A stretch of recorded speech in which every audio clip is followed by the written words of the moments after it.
500. My guys, my girls, thank you so much for helping me get to this point of 500 subscribers to the Dash and Hoop channel. These last 8 months of making videos has been amazing.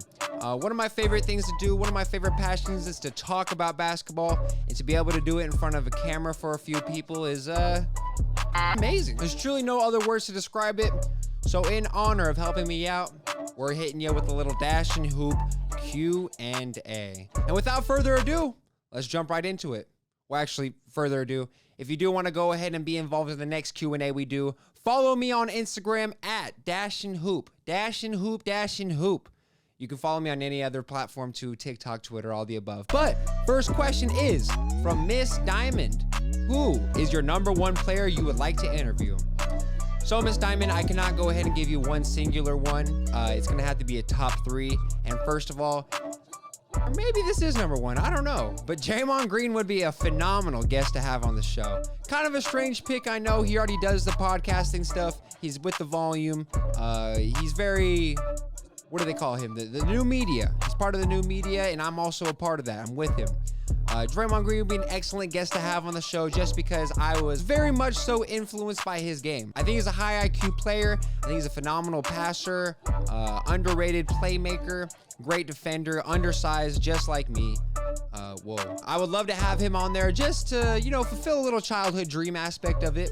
I was always compared to Draymond Green back in the day. I'm not sure if that's a good or bad thing. You might not guess it off of the Dash and Hoop wave. But another one I would love to do would be Victor Wembanyama. And I know the hype train is huge on him, and it's not just because of the hype train, but I do think he's a very down-to-earth dude. I mean, after watching the JJ Redick podcast, it seems like he's a very philosophical man as well, and I think we can link up on that. There is the part of him being the #1 draft prospect of all time, according to Windhorse, but it goes deeper than that. But for my third option, LeBron can't be chosen. That's too easy. We'll go ahead and pick Devin Armani Booker. That would be a real childhood dream of mine, as I've seen him grow and thrive within this team ever since we were winning, what, 17, 20 games at most. We saw the Tyler Ulis days where he was carrying, and that's no shade to Tyler Ulis. That's just kind of how the cookie crumbles. But I would love to see Devin Booker, his aspect on life. He's got connection with the Kardashians. Pretty fucking cool. Got some cool cars. Got some cool dog. He's got it all. And then in terms of a YouTuber I'd like to interview, this is just one I'll throw out. Kenny Beecham and the whole Through the Wire podcast. P, Mike, D Mills, all those guys are hilarious. And I would love to see what their aspect is and their perspective onto getting into the YouTube game. Next, we have Paint Beast Velasco with, hi, GOAT. What made you get into content creation? Good question, Mr. Paint Beast. First of all, I'm a big content consumer myself. That's just another way to say I'm addicted to my phone. But I've been watching YouTube since I was about 7 years old. I mean, I got to see the guys like Smosh, Ryan Higa, Penguin Zero, the Syndicate Project, all early in my content consumption life. These guys were a huge inspiration in terms of their dry comedy. That's why I feel like I get along with millennials so well. I kind of then transitioned into watching more basketball-related content creators. In about 7th grade, probably. Watching guys like King of the Fourth Quarter, Chris Smooth, Dom2K, Jimmy High Roller, Swish Out, and yes, Mike Korzemba, the guy who called Lonzo Ball Steph Curry with a 40-inch vertical. When I realized I didn't want to play college basketball anymore, it made me realize that I wanted to, you know, still be engulfed into the game of basketball. And with that, I think that YouTube is probably the best outlet for me. I mean, obviously I'm on TikTok and Instagram and all those other platforms. But content creation as a whole, I feel like allows me to be all the way consumed by basketball and for it to be, what's the right word? Validated. I'm not just a random weirdo who loves basketball, but a random weirdo who likes to watch basketball and talk about it. We got Tatum Stand 420 with, who's the best artist in the music industry right now? And why is it J. Cole? Man, J. Cole's mid. Nah, I'm joking. J. Cole is not mid. I love J. Cole. But Kendrick and Baby Keem are my dudes for the moment. Really big on Baby Keem at the moment. I have been since about 2019. I always give him the Anthony Edwards comp. I mean, the dude's coming in hot. Everybody knows that he's going to be the man at some point. Might as well just give him his flowers now, both of the gentlemen. I know he's under fire for a show right now, but I sure do love The Weeknd. He's great with his albums like Don FM. Been heavily into that album.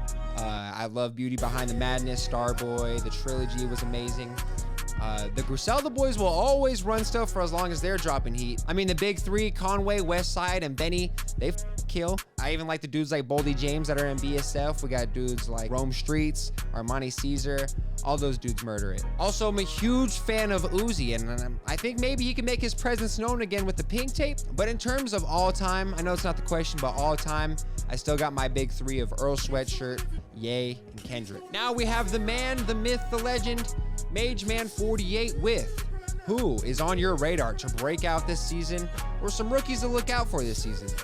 So first of all, I expect huge things from Evan Mobley this upcoming year. I mean, like, national attention, Kendrick Perkins giving him his flowers type love. Obviously, I know he's getting some of his flowers already, being third in Defensive Player of the Year voting, but I think that he's going to take another step, especially with them underperforming this last playoffs and him getting a little bit bullied in the playoffs. He might go ahead and put on some weight. So we'll see. We'll see. Next, I think people obviously already love SGA, but having a healthy Chet, a bunch of hungry dudes around him, both of the Jalen Williams, I think we can expect a huge jump from this man and the team as a whole. Speaking of teams as a whole, I see the Rockets potentially making a jump in the positive direction. I think it's either going to be a show or it's going to be a beautiful blossoming of Ime Udoka getting everybody in check. But we'll see. I guess that also falls into the rookies because I'm a huge Cam Whitmore, a Men and Asor Thompson guy. So I think the Detroit Pistons alongside Cade and Asor Thompson will be amazing. I think Cam Whitmore and Men will do their thing in Houston. Like I said, I think it all depends on if they can get their attitudes in check and they have a right culture over there. And last but not least, I'm not a huge fan of Grady Dick going to the Raptors, but depending on what they do, if they can make themselves championship contenders somehow with big trades, they might be able to get a very valuable skill set out of him. Then we got Dom, the future Hall of Famer with, what is your favorite video that you've made? To this day, I still feel like the Giannis and Shaq comparison video is my favorite, just because it was a great conversation starter. I mean, I had a lot of people coming up to me, initially not even watching the video, just the title, thinking, what the hell is this guy talking about? Shaq and Giannis. One of them dribbles a ball up the floor, the other dominates in the post. But once you watch the video, I think I convinced a lot of people's opinions to flip, do a whole 180. I mean, these are both huge guys that dominated, put their shoulder through somebody. And it just had a lot of comments. I mean, I love when you guys chatted up there in the comments. So I think that was my favorite video, Shaq and Giannis comparison. What do we have? Coach CJ said, who'd you sign to fill out the Suns bench? And man, oh man, this is a great question. I'd love to see a shooter who can defend out there. Maybe like a Yuta Watanabe, maybe a good, cheap, big backup like Thomas Bryant potentially. I mean, it's super hard out here for this expensive ass team to get like anything. Hopefully by the time this video drops, we'll get some good role pieces for DeAndre Ayton. At this point, beggars can't be choosers. I just need anything for Ayton. Get him off the goddamn team. Then lastly, and this is a good one, we got wannabe Austin Reeves with, what is the moment you fell in love with basketball?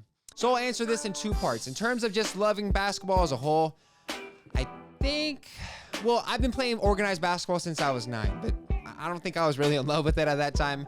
I still love me some Call of Duty and YouTube, probably a little more, a lot more. A very, very core memory of mine, though, is definitely the shot.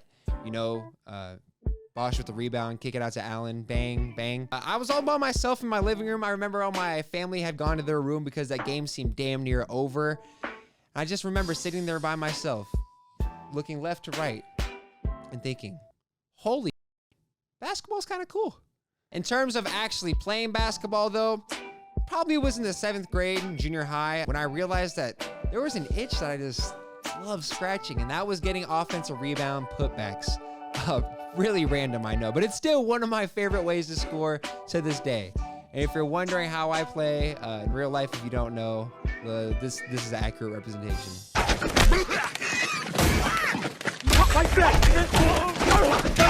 But thank you guys so much for all the questions.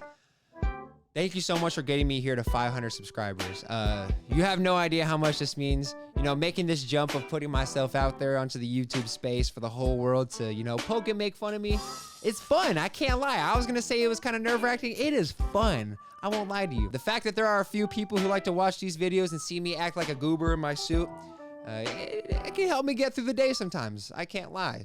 So once again, I can't say how thankful I am for you guys. For all you here, man, It's gonna be freaking crazy when you remember this video and we're at 1 million subscribers, right? But anyway, I hope you guys enjoy the rest of your day. We're on that road to 1,000 next, right? Does the grind ever stop? Hell no, it doesn't. Ladies and gentlemen, as always, hope you have a phenomenal rest of your day.